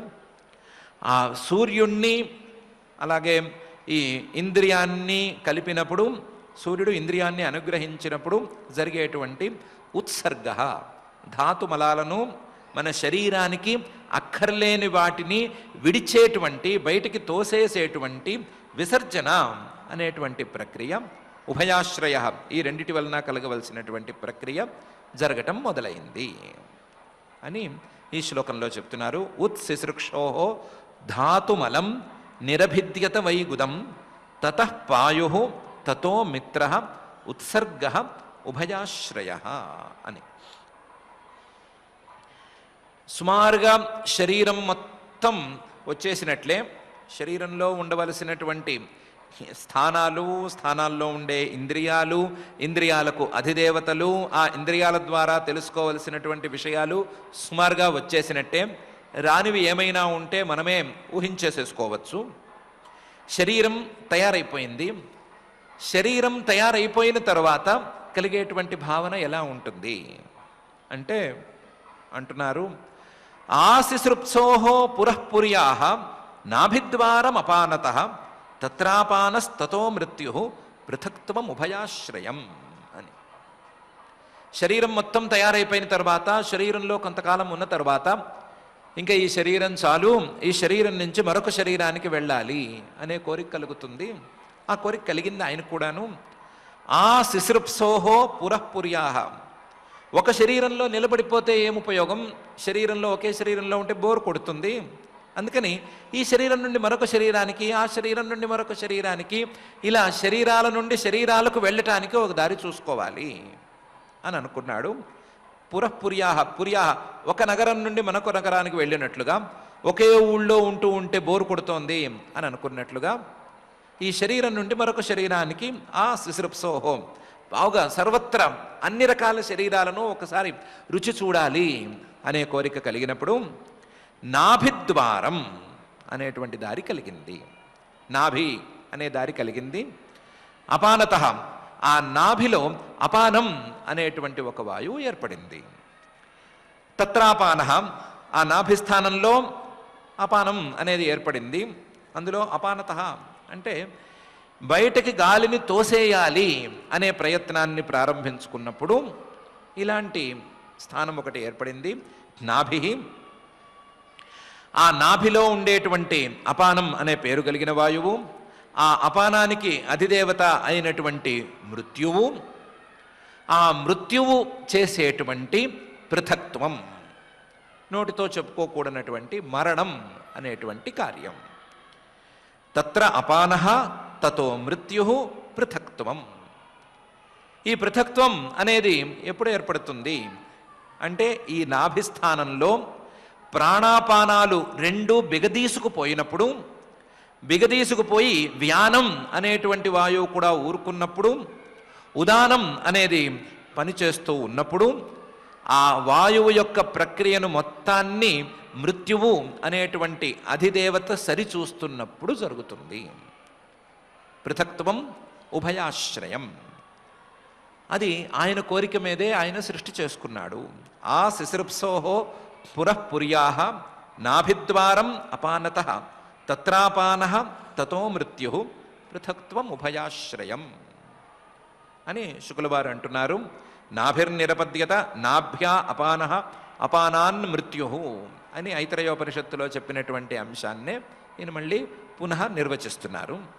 ఇలా నిర్వచించి ఆదిత్సోరన్నపానానాం ఆసన్ కుక్ష్యంత్రనాడయః నద్యః సముద్రాశ్చ తయోః తుష్టి పుష్టిస్తదాశ్రయే అని పైన ఈ శరీరంలో చేయవలసినటువంటి మరొక ప్రధానమైన సృష్టిని గురించి ప్రస్తావిస్తున్నారు. శరీరం నుంచి మరొక శరీరానికి వెళ్ళిపోవటం తర్వాతి గోల. ముందు ఈ శరీరంలోనే చాలా పని జరగాలి. ఏంటిదది? ఆదిత్సోహో అన్నపానానాం. ఆకలి ఉంది, ఆకలి తీర్చుకోవటానికి వీలుగా నోరుంది.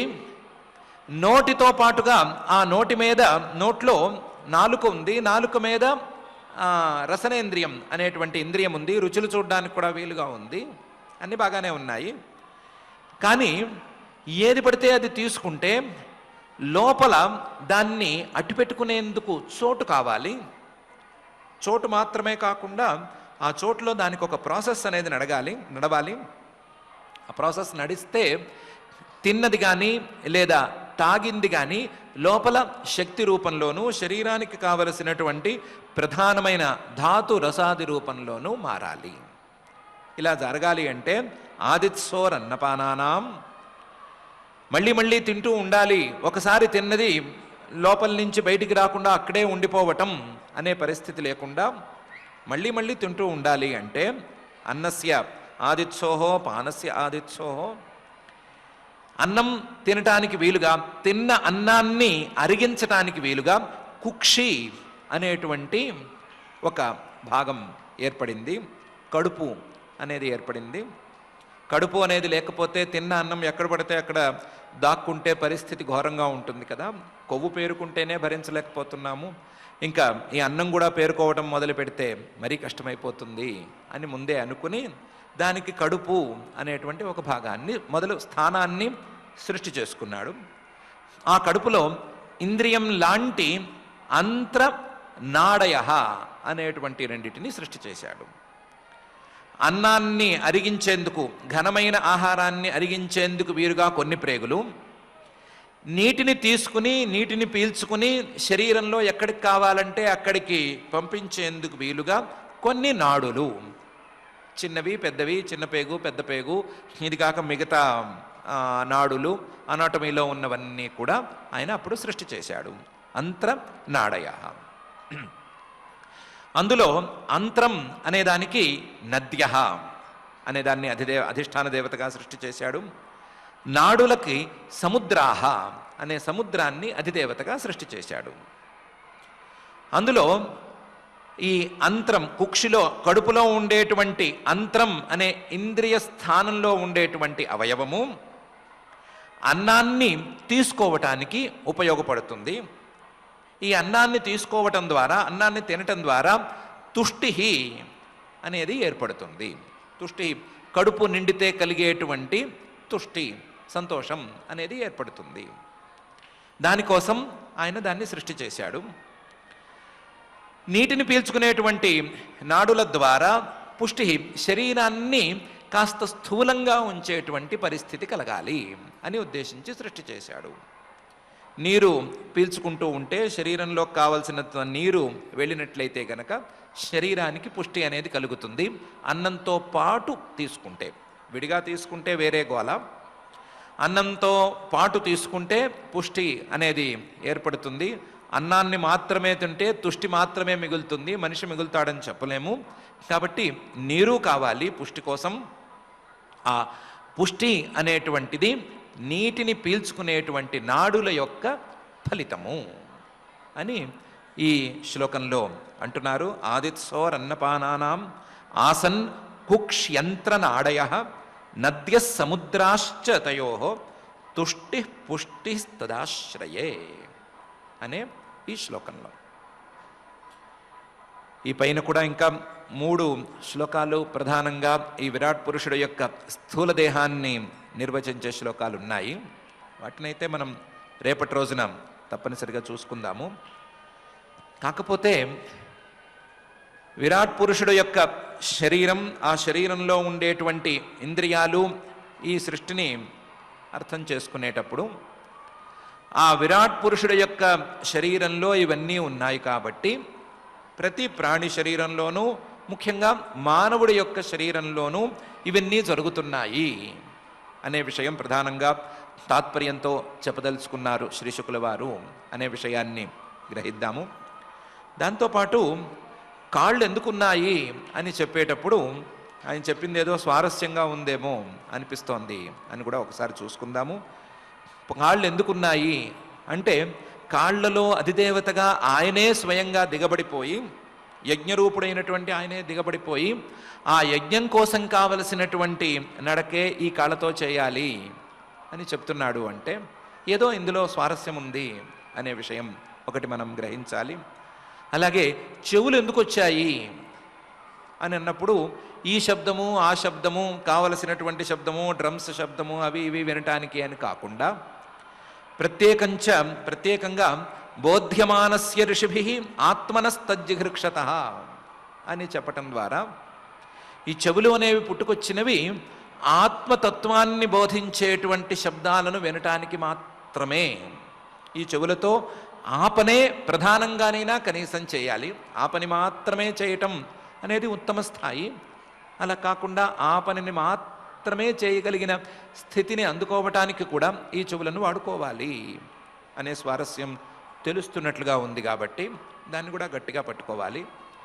మొత్తం మీద మన ఇంద్రియాల సృష్టి ఏమిటి, ఆ సృష్టి యొక్క ఫలితం ఏమిటి, దానికి పరమ ఫలితం ఏమిటి అనే విషయం మీద మనం ఆలోచనలను సాగించుకోవాలి. ఆ సాగించుకోవటంలో భాగంగా మన కాళ్ళు కేవలం యజ్ఞకర్మలకు మాత్రమే వినియోగింపబడాలి అని, మన చెవులు కేవలం ఆత్మతత్వాన్ని మాత్రమే వినే స్థాయికి ఎదగాలి అని, మిగతా ఇంద్రియాలు వీటికి అడ్డం పడకుండా ఉంటే చాలు అని ఆ నిరంతర హృదంతర నివాసి అయిన శ్రీనివాస పరమాత్మని భక్తిగా మనం ప్రార్థించుకుందాం. ప్రార్థనతో కొంచెం ఆలస్యమైనందువలన పారాయణ కార్యక్రమాన్ని ప్రారంభించుకుందాం. ఈరోజు ద్వితీయ స్కంధం 10వ అధ్యాయంలోని శ్లోకాలు మనం పారాయణ చేసుకుంటున్నాం. అథ శ్రీమద్భాగవతే పారమహంస్యాం సంహితాయాం ద్వితీయ స్కంధే దశమాధ్యాయే శ్లోకాః శ్రీశుక ఉవాచ అత్ర సర్గో విసర్గశ్చ స్థానం పోషణమూతయః మన్వంతరేశానుకథా నిరోధో ముక్తిరాశ్రయః దశమస్య విశుద్ధ్యర్థం నవానామిహ లక్షణం వర్ణయంతి మహాత్మానః वर्णयन्ति महात्मानः श्रुतेनार्थेन चाञ्जसा श्रुतेनार्थेन चाञ्जसा भूतमात्रेन्द्रियधियाम् भूतमात्रेन्द्रियधियाम् जन्मसर्ग उदाहृतः जन्मसर्ग उदाहृतः ब्रह्मणो गुणवैषम्यात् ब्रह्मणो गुणवैषम्यात् विसर्गः पौरुषस्मृतः विसर्गस्पौरुषस्मृतः स्थितिर्वैकुण्ठविजयः स्थितिर्वैकुण्ठविजयः पोषणं तदनुग्रहः पोषणं तदनुग्रहः मन्वन्तराणि सद्धर्मः मन्वन्तराणि सद्धर्मः ऊतयः कर्मवासनाः ऊतयः कर्मवासनाः अवतारानुचरितम् अवतारानुचरितम् हरेश्चास्यानुवर्तिनाम् हरेश्चास्यानुवर्तिनाम् सतामीशकथाः प्रोक्ताः सतामीशकथाः प्रोक्ताः नानाख्यानोपबृंहिताः नानाख्यानोपबृंहिताः निरोधोऽस्यानुशयनम् निरोधोऽस्यानुशयनम् आत्मनः सह शक्तिभिः आत्मनः सह शक्तिभिः मुक्तिर्हित्वान्यथा रूपम् मुक्तिर्हित्वान्यथा रूपम् स्वरूपेण व्यवस्थितिः स्वरूपेण व्यवस्थितिः आभासश्च निरोधश्च आभासश्च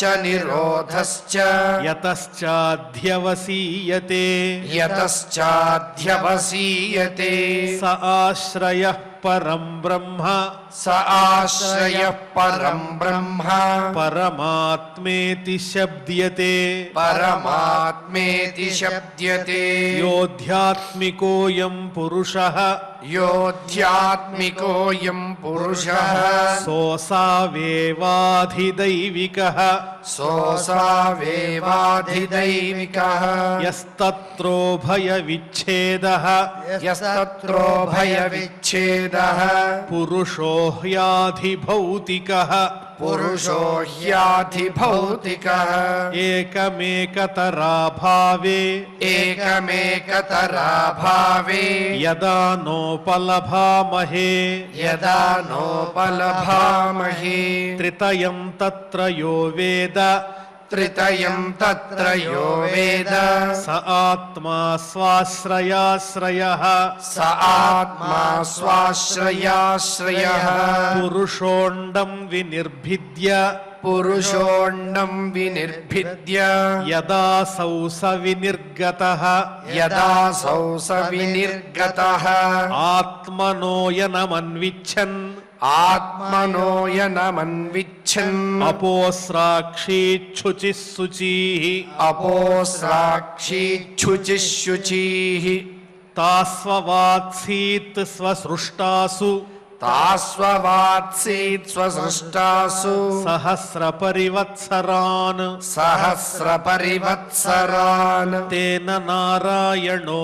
नाम तेन नारायणो नाम यदापः पुरुषोद्भवाः यदापः पुरुषोद्भवाः द्रव्यं कर्म च कालश्च द्रव्यं कर्म च कालश्च स्वभावो जीव एव च स्वभावो जीव एव च यदनुग्रहतः सन्ति यदनुग्रहतः सन्ति न सन्ति यदुपेक्षया न सन्ति यदुपेक्षया एको नानात्वमन्विच्छन् एको नानात्वमन्विच्छन् योगतल्पात् समुत्थितः योगतल्पात् समुत्थितः वीर्यं हिरण्मयं देवो वीर्यं हिरण्मयं देवो मायया व्यसृजत्रिथा मायया विसृजत्रिथा अधिदैवमधाध्यात्मम् अधिदैवमथाध्यात्मम् अधिभूतमिति प्रभुः अधिभूतमिति प्रभुः यथैकं पौरुषं वीर्यं యథైకం పౌరుషం వీర్యం త్రిధా భిద్యత తచ్ఛృణు త్రిధా భిద్యత తచ్ఛృణు అంతఃశరీర ఆకాశాత్ అంతఃశరీర ఆకాశాత్ పురుషస్య విచేష్టతః పురుషస్య విచేష్టతః ఓజస్సహో బలం జజ్ఞే ఓజస్సహో బలం యజ్ఞే తతః ప్రాణో మహానసుః తతః ప్రాణో మహానసుః అనుప్రాణంతి యం ప్రాణాః అనుప్రాణంతి యం ప్రాణాః ప్రాణం తం సర్వజంతుషు ప్రాణంతం సర్వజంతుషు అపానంతమపానంతి అపానంతమపానంతి నరదేవమివానుగాః నరదేవమివానుగాః ప్రాణేన క్షిపతా క్షుత్రుట్ ప్రాణేన క్షిపతా క్షుత్రుట్ అంతరాజాయతే ప్రభోః అంతరాజాయతే ప్రభోః పిపాసతో జక్షతశ్చ పిపాసతో జక్షతశ్చ ప్రాంగ్ముఖం నిరభిద్యత ప్రాంగుఖం నిరభిద్యత ముఖతస్తాలు నిర్భిన్నం ముఖతస్థాలు నిర్భిన్నం జిహ్వా తత్రోపజాయతే జిహ్వా తత్రోపజాయతే తతో నానారసో జజ్ఞే తతో నానారసో జజ్ఞే జిహ్వయా యోధిగమ్యతే జిహ్వయా యోధిగమ్యతే వివక్షోర్ముఖతో భూమ్నో వివక్షోర్ముఖతో భూమ్నో వహ్నిర్వాగ్వ్యాహృతం తయోః వహ్నిర్వ్యాఘ్యాహృతం తయోః జలే వైతస్య శుచిరం జలే వైతస్య శుచిరం నిరోధః సమజాయత నిరోధः సమజాయత నాసికే నిరభిద్యేతాం నాసికే నిరభిద్యేతాం దోధూయతి నభస్వతి దోధూయతి నభస్వతి తత్ర వాయుర్గంధవహో తత్ర వాయుర్గంధవహో ఘ్రాణో నసి జిఘృక్షతః ఘ్రాణో నసి జిఘృక్షతః యదాత్మని నిరాలోకం యదాత్మని నిరాలోకం ఆత్మానం చ దిదృక్షతః ఆత్మానం చ దిదృక్షతః నిర్భిన్నే అక్షిణీతస్య నిర్భిన్నే అక్షిణీతస్య జ్యోతిశ్చక్షుర్గుణగ్రహః జ్యోతిశ్చక్షుర్గుణగ్రహः బోధ్యమానస్య ఋషిభిః బోధ్యమానస్య ఋషిభిः ఆత్మనస్తజ్జిఘృక్షతః ఆత్మనస్తజ్జిఘృక్షతः కర్ణౌ చ నిరభిద్యేతాం కర్ణౌ చ నిరభిద్యేతాం దిశ శ్రోత్రం గుణగ్రహః దిశ శ్రోత్రం గుణగ్రహः వస్తునో మృదుకాఠిన్య వస్తునో మృదుకాఠిన్య లఘుగుర్వోష్ణశీతతాం లఘుగుర్వోష్ణశీతతాం వస్తునో మృదుకాఠిన్య లఘుగుర్వోష్ణశీతతాం వస్తునో మృదుకాఠిన్య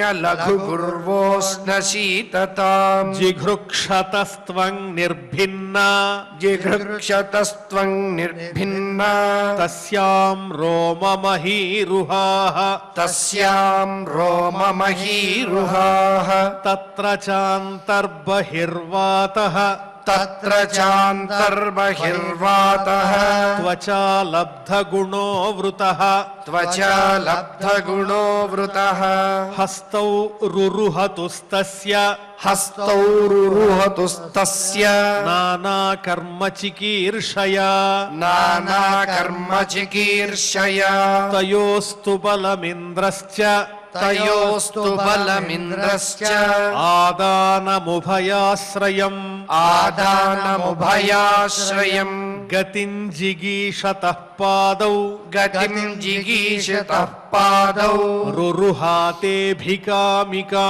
రురుహాదేభికామికాం పద్భ్యాం యజ్ఞస్వయం హవ్యం పద్భ్యాం యజ్ఞస్వయం హవ్యం కర్మభిః క్రియతే నృభిః కర్మభిః క్రియతే నృభిః నిరభిద్యత శిష్ణో వై నిరభిద్యత శిష్ణో వై ప్రజానందామృతార్థినః ప్రజానందామృతార్థినః ఉపస్థ ఆసీత్ కామానాం ఉపస్థ ఆసీత్ కామానాం ప్రియం తదుభయాశ్రయం ప్రియం తదుభయాశ్రయం ఉత్సిసృక్షోర్ధాతుమలం ఉత్సిసృక్షోర్ధాతుమలం నిరభిద్యత వైగుదం నిరభిద్యత వైగుదం తతః పాయుస్తతో మిత్రః తతః పాయుస్తతో మిత్రః ఉత్సర్గ ఉభయాశ్రయః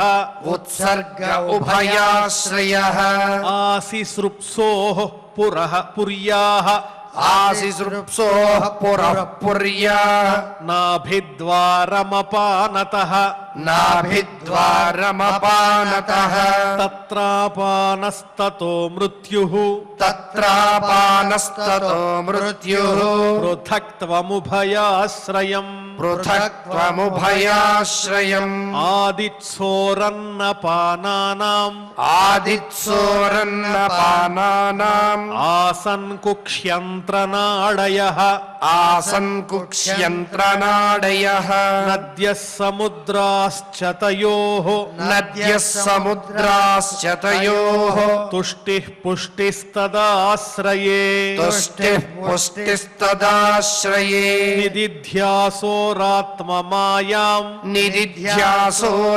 నిదిధ్యాసోరాత్మమాయాం హృదయం నిరభిద్యత హృదయం నిరభిద్యత తతో మనస్తతశ్చంద్రః తతో మనస్తతశ్చంద్రః సంకల్పః కామ ఏవ చ సంకల్పః కామ ఏవ చ త్వక్చర్మ మాంస రుధిర త్వక్చర్మ మాంస రుధిర మేదో మజ్జాస్థిధాతవః మేదో మజ్జాస్థిధాతవః త్వక్చర్మ మాంస రుధిర మేదో మజ్జాస్థిధాతవః త్వక్చర్మ మాంస రుధిర మేదో మజ్జాస్థిధాతవః భూమ్యప్తేజోమయా సప్త భూమ్యప్తేజోమయా సప్త ప్రాణో వ్యోమాంబువాయుభిః ప్రాణో వ్యోమాంబువాయుభిః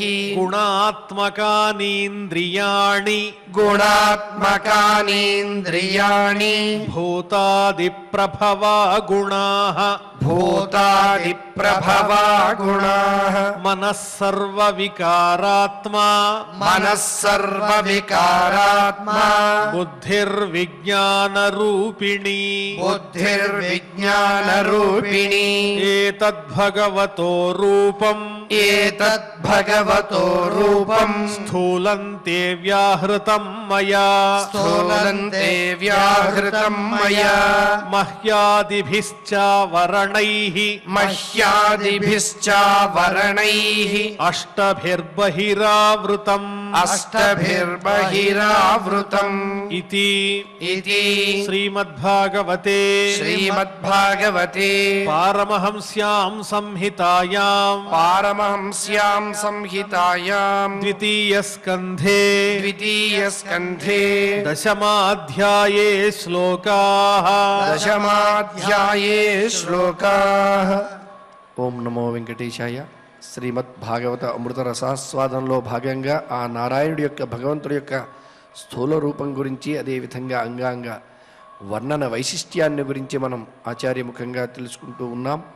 నిరంతరము ఇటువంటి మహద్భాగ్యాన్ని అందివ్వమని ఆ వేదవేద్యుడైన శ్రీ వెంకటేశ్వరుని భక్తితో ప్రార్థిస్తూ యథావిధిగా నేడు కూడా క్షమాప్రార్థన దగ్గర నుంచి మంగళ శ్లోకం వరకు పలికి మంగళాంతంగా నేటి అధ్యయన కార్యక్రమానికి పరిసమాప్తిని పలుకుదాం.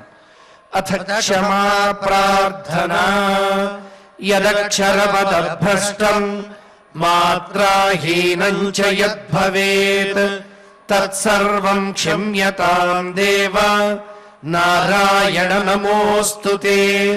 అథ భగవత్సమర్పణం కాయేన వాచా మనసేంద్రియైర్వా బుద్ధ్యాత్మనా వా ప్రకృతే స్వభావాత్ కరోమి యద్యత్ సకలం పరస్మై నారాయణాయేతి సమర్పయామి. అథ లోకక్షేమ ప్రార్థనా. సర్వే భవంతు సుఖినః, సర్వే సంతు నిరామయాః, సర్వే భద్రాణి పశ్యంతు, మా కశ్చిద్ దుఃఖభాగ్ భవేత్. అథ మంగళం శ్రియః కాంతాయ కళ్యాణ నిధయే నిధయేర్థినాం శ్రీవేంకట నివాసాయ శ్రీనివాసాయ మంగళం.